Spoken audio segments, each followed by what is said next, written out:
Kumusta mga kasaliksik sa isang mundo kung saan ang kasaysayan ay madalas tinatakpan ng alikabok ng modernong panahon, may mga nilalang na tila nilikha lamang isang beses sa bawat milenyo.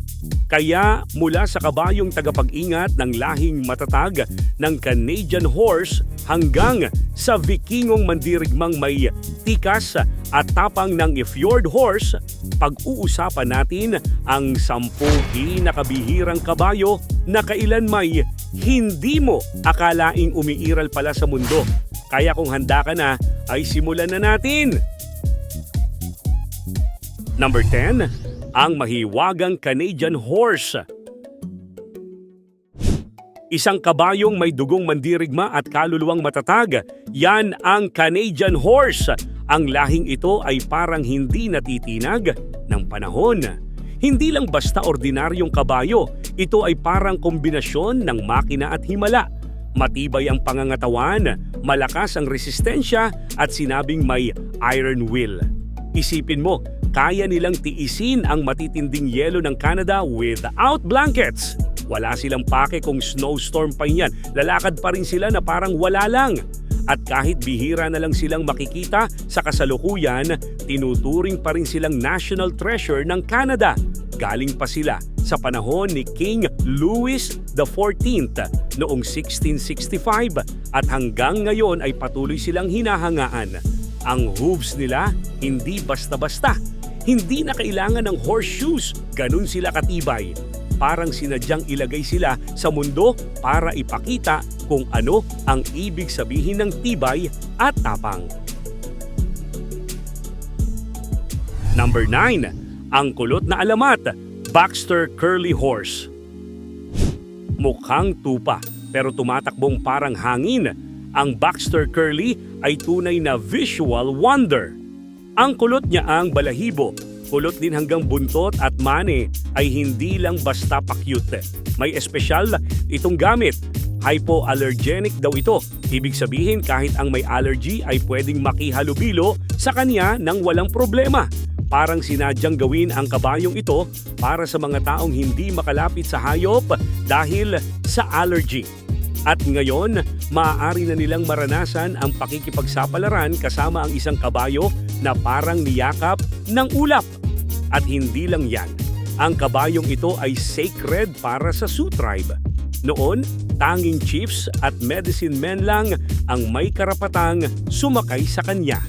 Isipin mo kung gaano ka-espesyal ka para mapili ng isang tribo bilang sagradong sasakyan ng mga pinuno. Calm, matalino at loyal. Parang espiritu ng kagubatan na naging kabayo. Hanggang ngayon, dala pa rin niya ang enerhiya ng kanyang sinaunang lahi at bawat sulyap mo sa kaniyang kulot na anyo ay parang lumilipad ka pabalik sa panahon ng mga alamat. Number 8, ang ninuno ng lahat, Caspian Horse.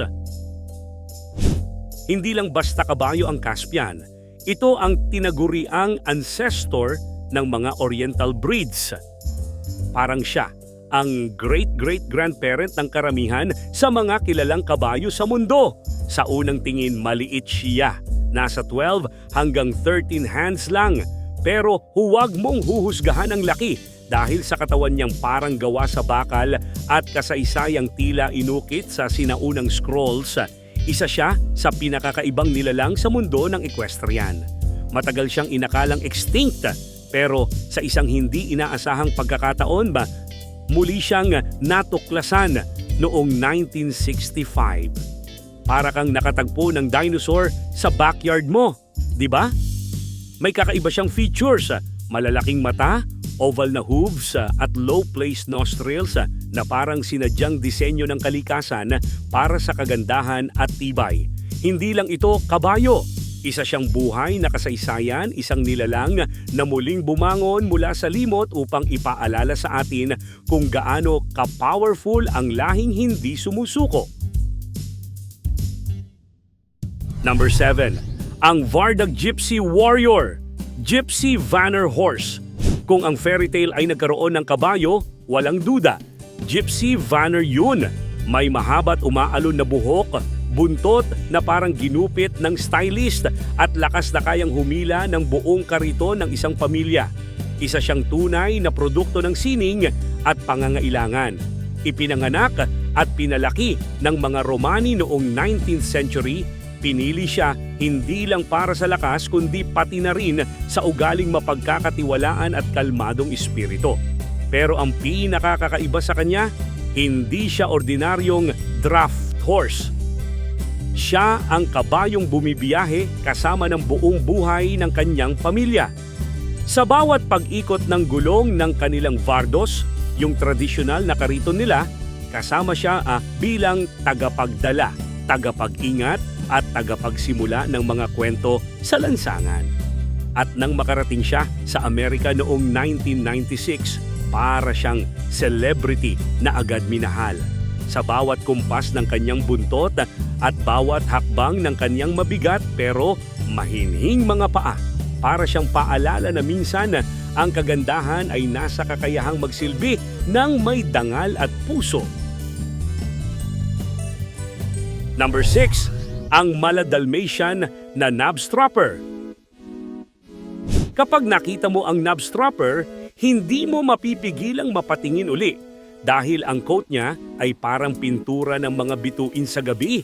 Isipin mo, isang kabayong may pattern na kahawig ng Dalmatian na para bang sinadyang pinturahan ng isang artist na may pagka-wild ang imahinasyon. Galing siya sa Denmark at ang pinagmulan niya ay umaabot pa raw sa panahon ng Vikings. Oo, tama ang basa mo.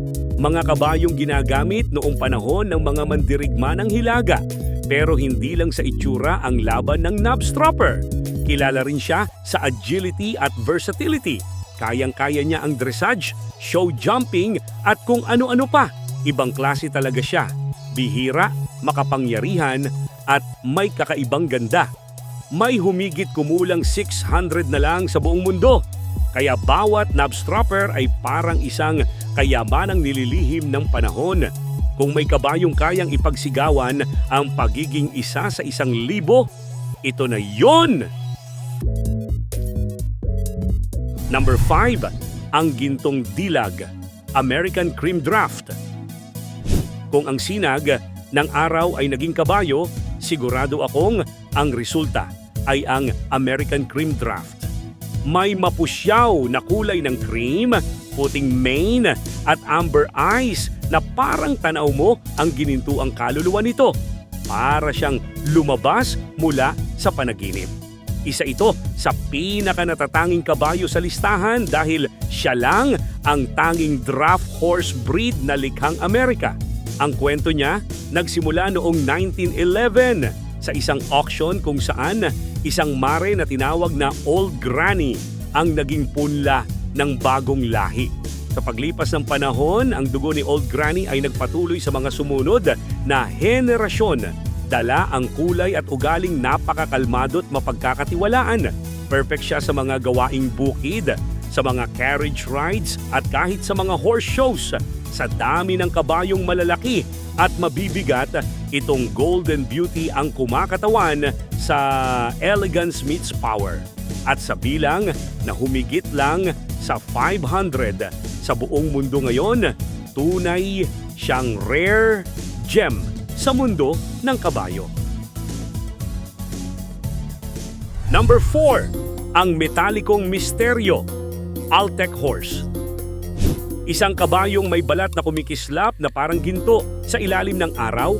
Yan ang Altec Horse, ang tinaguriang equine masterpiece mula sa Turkmenistan.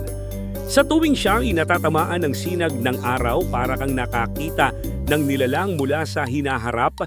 Metallic ang coat niya, parang futuristic armor ng isang bayani sa alamat.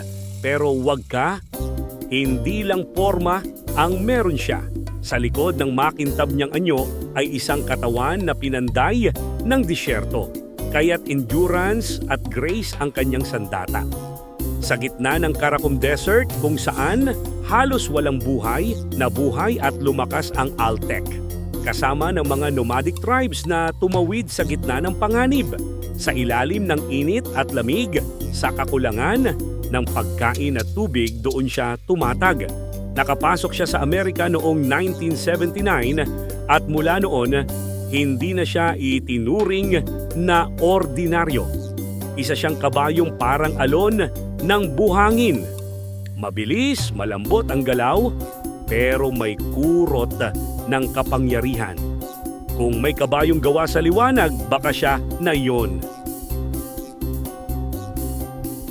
Number 3, ang tagapagdala ng panahon, Dale's Pony. Mukha siyang cute, pero huwag mong maliitin. Ang Dale's Pony ay isang kabayong may lakas na pwedeng itapat sa mga higante. Bunga ng kabundukan at malamig na hangin ng England, itong maliit pero matikas na kabayo ay naging katuwang ng mga minero noong mga sinaunang panahon. Sa gitna ng mapanganib na terrain at matatarik na bundok, siya ang tagapagdala ng bakal at kagamitan parang four-legged engine na hindi napapagod. Pero ang tunay na magic ng Dale's Pony ay ang kanyang hindi matinag na spirit. Sa panahon ng World War II, halos naubos ang lahi niya. Pero gaya ng mga bayani sa kasaysayan, hindi siya nagpaubaya sa pagkawala. Sa tulong ng mga breeders at equine enthusiasts, nabigyan siya ng panibagong hininga. Ngayon, bilang isa sa mga rarest pony sa mundo, tinuturing siyang living relic. Tagapagmana ng panahong matagal nang lumipas. Bawat hakbang niya ay parang tunog ng kasaysayan. Nagpapaalala sa atin na kahit maliit, kaya pa ring magdala ng bigat ng panahon. Number 2, ang tagapaghatid ng ginto, Belgian Brabant. Kung may kabayong kayang batakin ang buong mundo gamit lang ang kanyang katawan, walang duda, Belgian Brabant yon. Isa sa pinakamabigat at pinakamatitibay na kabayong nilikha sa kasaysayan. May lahi siyang nagmumula pa sa Flanders at sinadya talagang i-breed para sa ultimate strength and endurance. Hindi mo siya makikita sa karera, makikita mo siya sa kasagsagan ng trabaho, humihila ng artillery, plow, kahoy at lahat ng hindi kayang bitbitin ng ordinaryong nilalang. Pero kahit gaano siya kalaki at katibay, ang ugali niya ay kabaligtaran. Gentle giant kung ituring. Tahimik, mabait at madaling turuan. Sa sobrang laki niya, minsan ay nalilito ang mga tao kung hayop pa ba siya o mythological creature na nakatakas mula sa alamat ng Europa. At bagamat maraming draft horses ang nade-develop sa iba't ibang panig ng mundo, ang Belgian Brabant pa rin ang gold standard. Hindi lang dahil sa laki niya, kundi dahil sa kasaysayang bitbit ng bawat hakbang niya. Number 1, ang Viking ng kabundukan, Fjord Horse. Kung ang isang kabayo ay ginawa para samahan ka sa lahat mula sa gubat, bundok, yelo hanggang sa digmaan, ang pangalan niya ay Fjord Horse. Galing sa Norway, ang lahing ito ay isa sa pinakamatanda sa buong mundo na umaabot sa mahigit 4,000 years. Kaya niyang mabuhay sa mga lugar na halos imposible, mga bundok na balot ng niyebe, kagubatang malamig at mapanganib. Pero sa kabila nito, meron siyang itsurang mala-Viking. May itim na guhit sa gitna ng mane at katawan na parang hinubog para sa labanan. Ang mane niya, trimmed to perfection para ipakita ang arch ng leeg niya.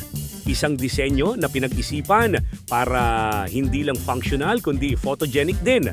Gamit siya noon sa transportation, sa giyera at pati sa pagsasaka. Ang lakas niya bagay sa isang draft horse, pero ang bilis at liksi parang pangkarerang kabayo.